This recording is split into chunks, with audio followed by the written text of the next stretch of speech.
Winning cures everything. Now for your hosts, Gary and Chris.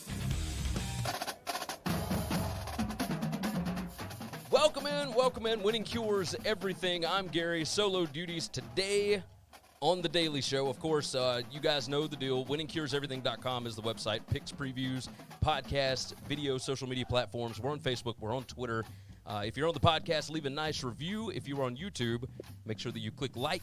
Make sure that you subscribe. Make sure you leave some comments. I've got the live comments up right now. If you're on Periscope, follow there. Also, tunicatravel.com. Tunica, Mississippi is the South's premier sports gambling destination.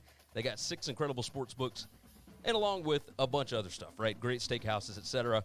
Go check it out. Tunicatravel.com is the website. On today's show, we've got Reags from Barstool Sports. Bobby Regan, he is the college basketball and NBA blogger for Barstool, host of the Fundamentally Sound podcast, which is fantastic if you want to keep up with college basketball. At Reags Barstool on Twitter. Reags, how are you, buddy?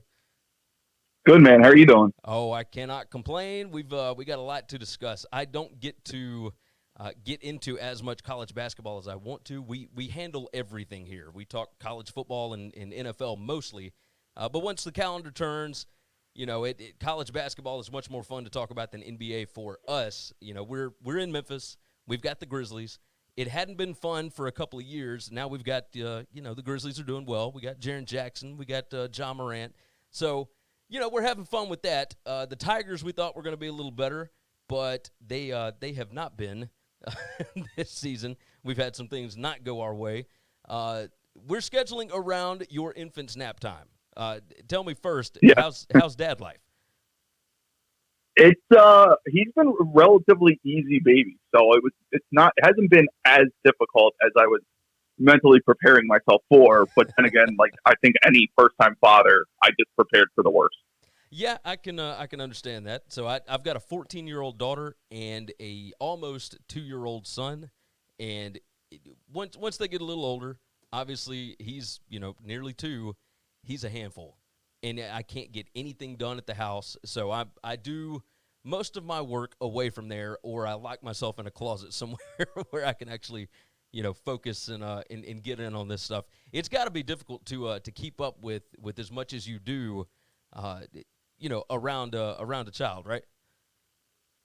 Yeah. So luckily, my wife works from home like 3 days a week too, so we can kind of alternate. Like if it's a busy day, she can help out. If she's busy, then he's down in the basement with me.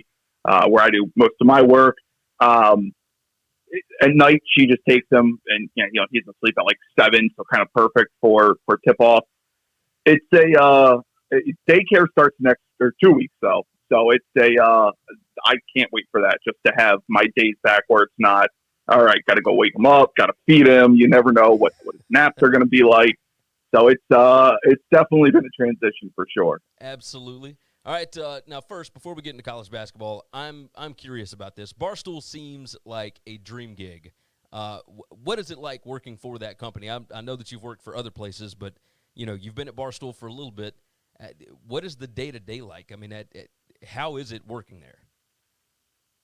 So it's a little different for me. I don't work in the office. I work from home in Cincinnati, so I don't get the full experience as what goes on in the office. But I know for me, like, as I'm sure, the majority of people that work for the company, you just never know what's going to happen the day you wake up. I mean, and that's the beauty of it. Like it's every day is just so different as opposed to the cube job or something like that, where, obviously with sports, you never know what's going to happen, but even within our own company, it's like, you never know who's going to end up fighting with who. You don't know what's going to be said. You don't know what the internet brings that day.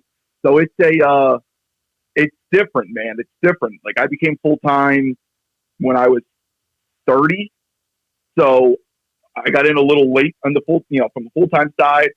I can't imagine like some of the younger guys who are working full-time and this is the only job that they know, or, second job out of college or something like that. Oh yeah. Cause it's almost impossible to describe what it's like, when I'm up in the office and just the mayhem. Like the thing is, but I don't think people truly realize just how talented people are that work for Barstool. You'll hear ideas pitched that you're like, where did that even come from? And just an unbelievable thing. And it's truly, when I do feel lucky when I get to go up into the office, because you do get embedded around all these other, kind of creative geniuses in a way, where you hear all this stuff and it's like, okay, I can kind of see where that's coming from. And you try to figure out, how can I spin this into something that I can do with a twist? And it's different. It's definitely by far the coolest job I've had. As far as like responsibilities go, but like obviously curating content that's a talent. You got to be able to figure out, okay, what will people be interested in, and have at it. You're responsible for NBA and college basketball, but they don't stick you to that, right? Like, it doesn't have to necessarily be related to that when you're blogging, right? Yeah, right. Like that's the one thing that's great about Barstool. We have creative freedom. As long as it's not doing anything illegal or something that can get us sued or anything crazy like that, we have, for the most part, creative freedom, which I love, because it's, if I see something going on in Cincinnati or Kentucky, I can jump on that because I know the area, and it's a little different than somebody, from DC blogging about it, or, from a national standpoint. So it's definitely cool to have creative freedom, and it's definitely one of the best things about the company. Oh, I can definitely understand that. Let's go ahead and jump into some college basketball here. Now, I want to go through the top 10, and I want you to tell me which one is the fraud here. Number 1, Baylor. 2, Gonzaga. 3, Kansas. 4, San Diego State. 5, Dayton. 6, Duke. 7, Maryland. 8, Florida State. 9, Penn State. And then 10, Kentucky. Who was the fraud out of that group? I mean, it depends how you look at it, right? Like, to me, I'm still not all the way in on Maryland. And I think a lot of people are now putting them into that tier 1 group. I don't think they're there. I know they're on an 8-game winning streak. Jalen Smith has been really good during that stretch. Anthony Cowan was awesome at the end of the Michigan State game. But if you look at the way that they've won these 8 games, they played 1 complete game. That was maybe 2. The home game against Purdue. Purdue's the worst, like one of the worst road teams in the country. Home game against Iowa, where they just shut down Luka Garza. That was the game where I was like, okay, that was an impressive win. Not to say other wins weren't impressive, but I was actually impressed by Maryland.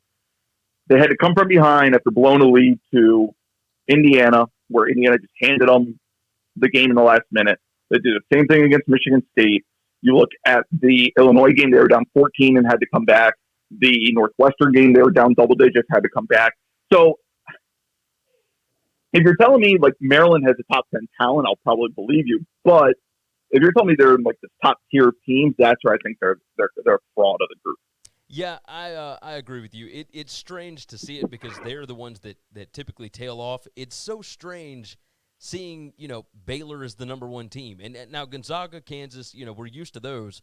But San Diego State, Dayton, I don't know what to make of Dayton because they have played some pretty close games against teams, that are good in the A-10, but are they NCAA tournament good? So I don't know what to make of Dayton fully. What we saw in November might have just been, a flash in the pan kind of thing. Now, they have played really, really well. Penn State is the other one that I'm surprised by. I mean, they're top 10 now. They have done really, really well in the Big Ten so far. But I don't know what to make of them either. It's not like they got a 20-point win against Northwestern the other day. But if you actually sat and watched the game, I mean, I didn't feel like they really dominated that game. Yeah, Penn State's for real, though. Like, you look at what they've done. They beat the hell out of Ohio State. They won at Michigan. They, dominated Indiana. They beat Nebraska. They controlled the game at Michigan State. They beat Minnesota. They went to Purdue, which is one of the, if not the toughest place to play in the conference, and dominated that game from start to finish. And then beat Northwestern by double digits. So I've been a little more impressed with Penn State, where they don't look the same as like a Maryland from a talent standpoint, but I've been more impressed in their ability to control the game for 40 minutes. Yeah, you've got a valid point. I was born and raised an Alabama fan. I lived in Tuscaloosa for the first 4 years of my life, and my entire dad's side is all Alabama graduates. Now I didn't go to school there, but I was. I'm lucky because the football side, the basketball side has been torture forever.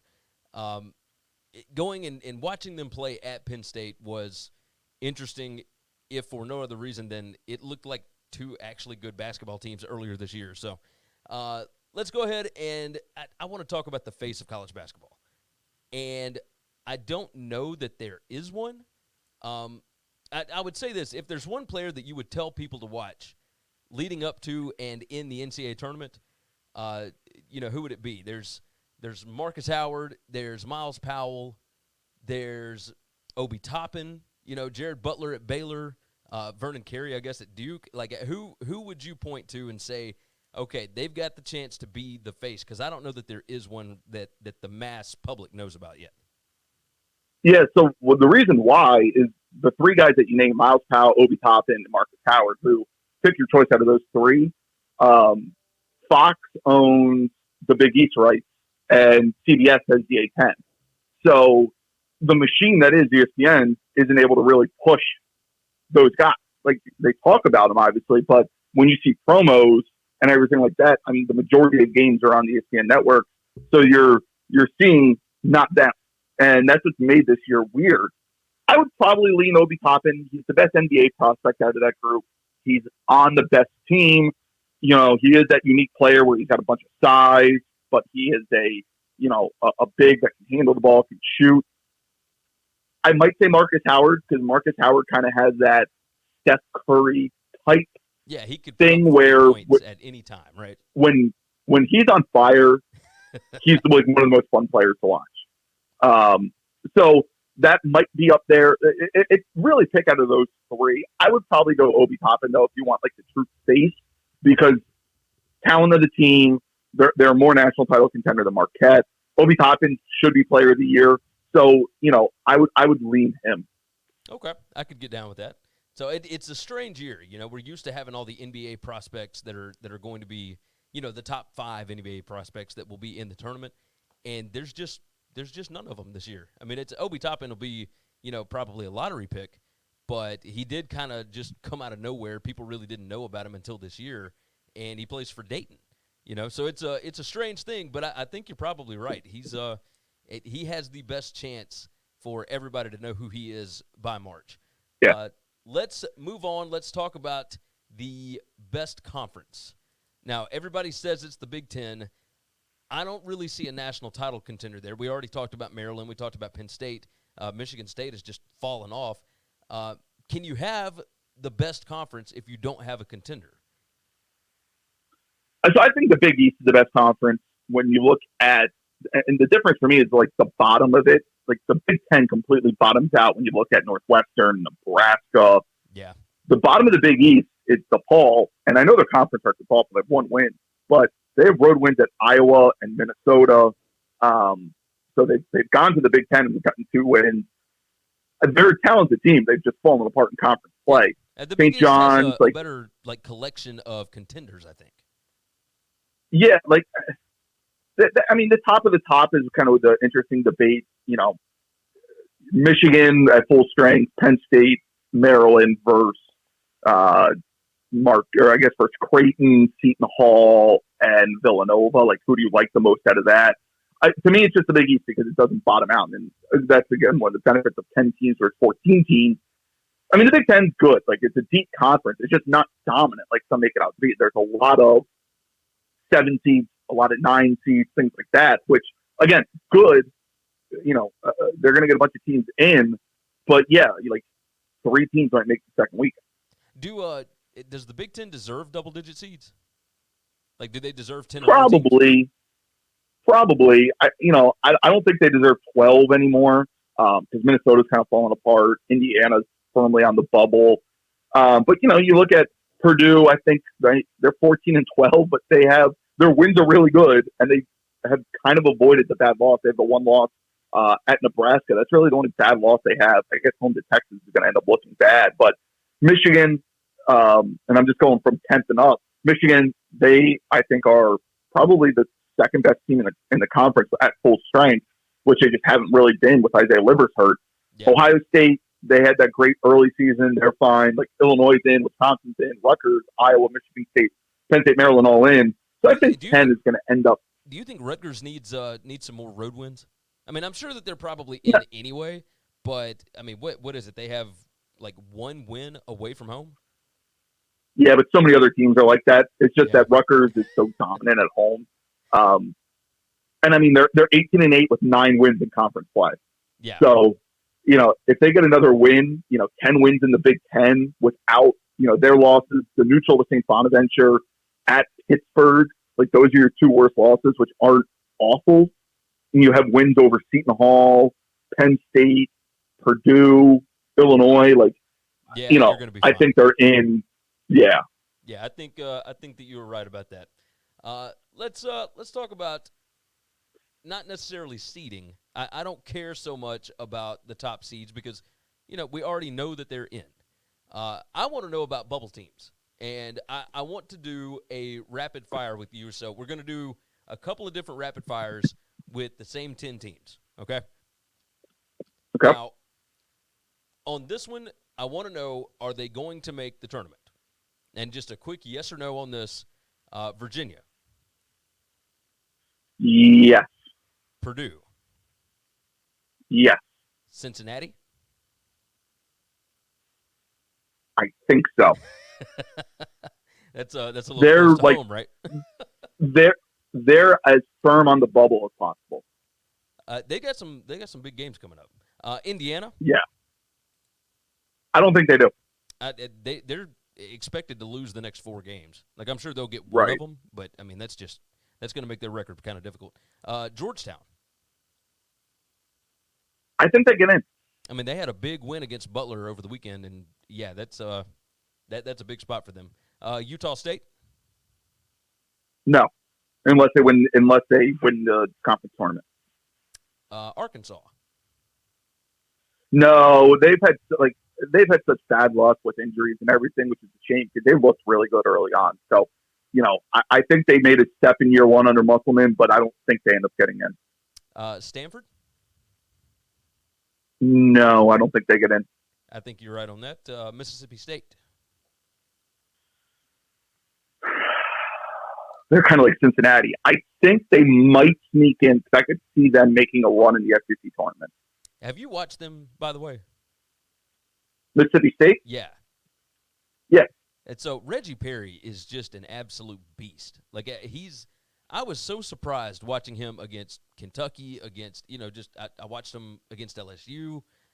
He didn't look anything like this at the beginning of the season. And then he jumped in afterwards, and, yeah, he's just been an absolute baller. Last one, of course, I'm going to toss him in because personal preference. Alabama, do they get in? I kind of think they do. Like, it's going to be them or Mississippi State. One of them are going to get in, one of them aren't. I might switch at Alabama gets in over Mississippi State. That game at Starkville a week from today, is kind of like not a play-in game, but that could almost be like a de facto tiebreaker in a way because Alabama will have swept the season series against them. They both don't have they both kind of have a bad loss.